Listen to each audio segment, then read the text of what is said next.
and keeping you up to date on all things NHL trade deadline here on this Monday morning. Chris Kreider also signing a long-term extension with the New York Rangers. That's the other trade or other kind of move or transaction that's happened this morning. Your sports update for Ballers Rec Room, Regina's newest entertainment destination, and for Wendell Clark's in Saskatoon at the corner of Circle Drive and Idlewild. See you at Wendell's. Taylor Shires here from Global Regina, and a big Montreal Canadiens fan. So how do you like what the Habs have done in free agency or in trade deadline day so far? I'm fine with it because probably 3 or 4 weeks ago, the realization, set in that they wouldn't be making the playoffs. So at this point, stock up as many draft picks as you can from all those UFAs that you're shipping out. And it's not much on the Habs front to talk about. You're a Habs fan. Are you okay if the Habs trade Carey Price? No, I don't know.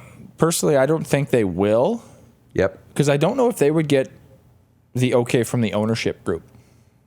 Bergevin might want to trade him, but I don't know if the Molsons would allow him to. Yeah. Just basically, it's a bad PR move. It would irk a lot of the longtime fans and the longtime supporters, and it's just probably not the best thing. Although they would get a great return. They would set themselves up for the future. I don't know if now is the right time to It's a tough market to do that in. Yeah. From a hockey perspective, you need to sell the asset at its highest price. And Carey Price's price would be fairly high right now. I think he would have decent value for a team contending for a Stanley Cup, a team potentially with goaltending needs, and there are a few of them in Canada.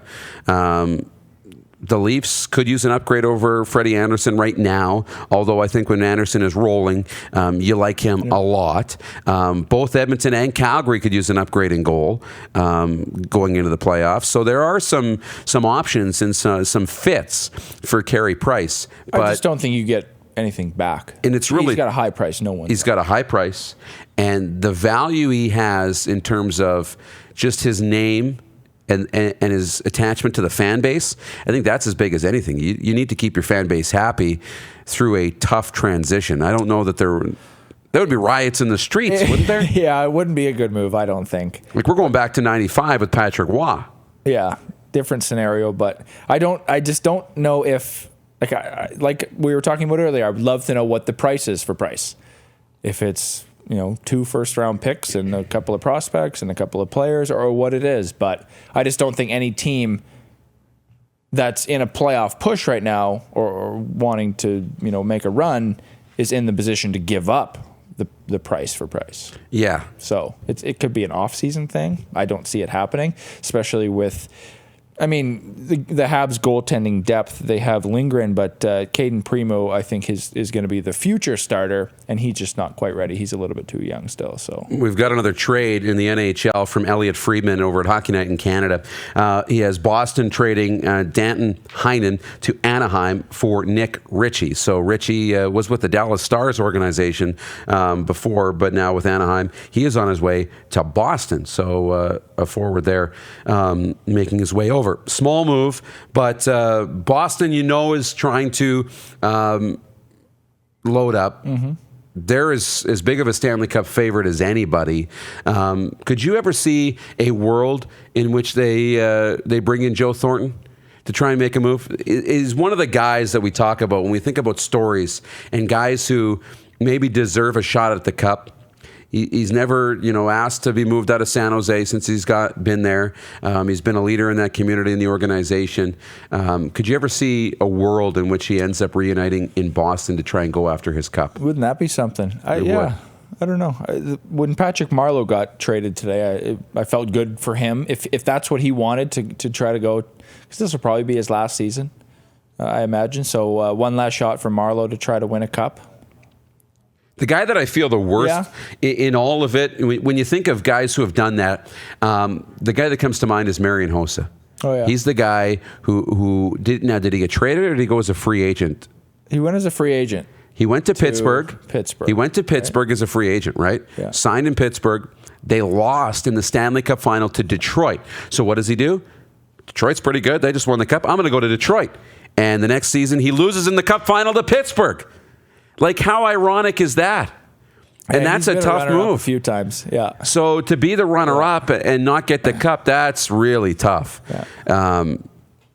And Marleau, now he hasn't been that, in that spot, but he went to Toronto to try and win a cup as Toronto was loading up and got Austin Matthews and the kids, and things were pretty good in Toronto. Couldn't get past, Boston in the playoffs, or Washington. Yeah. But now an opportunity in Pittsburgh, the Penguins, they're in a pretty good spot. I'd like to see it happen. I would love to see Joe Thornton get a shot at the cup. I really would. Yeah, he deserves it. I mean, it's... when these guys get moved, I mean, yeah, it's cool to win, but it's also important to stay with your franchise that you're loyal to. Yeah. How much does it mean to win a cup with someone that you're just going to be a rental for like Ray Bourque? If you asked him, how much did that cup mean to him in Colorado versus how much would it have meant if he stayed in Boston? Well, yeah. It's cool to win, I guess. You know what? He achieved what he set out to do. There is something to be said about that. There's something to be said about winning a cup in the place that you've been working your whole life to try and win a cup, and then just being like, okay, I'm going to go pick the best team and just win with them. It doesn't maybe mean as much to earn it. Now, for Ray Bourque, I don't know.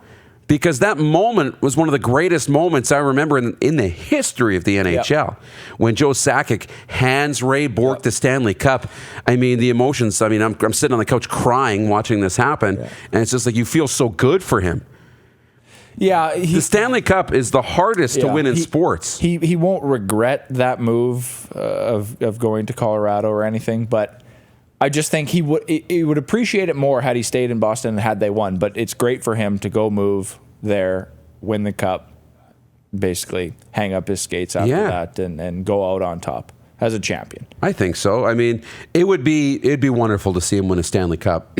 I don't know exactly when, where, or if that will happen. But we're watching Joe Thornton to see if he decides to waive his no-trade clause and if they can find a deal to get Joe Thornton to a cup contender this season. Ryan Ballantyne has logged in. He is ready to go on the video chat, but we are going to step aside and take a break first, and then we'll come back and talk all things Stamps, but we'll also talk Flames. He's the season ticket holder of the Calgary Flames, and they maybe have a move or two to make. I don't know. They are sitting today in a playoff spot, in the first wild card spot, just 1 point up on Winnipeg. The Winnipeg Jets sitting 1 point out of the playoffs as we sit today. It gives us a chance to revisit our Capital Auto Mall Universal Collision Center daily poll question today. And our poll question is this: who needs the most help on NHL trade deadline day? Of the 4 Western Canadian teams, that is the Oilers, the Flames, the Canucks, and the Jets. Right now, it's a 2-horse race between Calgary and Winnipeg. The Flames taking almost 35% of your vote. And we've got breaking news, more trades on the other side of the break. It's The Rod Pedersen Show on Facebook Live and listen live at rodpedersen.com. You're watching Rod Pedersen On Demand. For more of The Rod Pedersen Show, visit rodpedersen.com or follow Rod Pedersen on social media.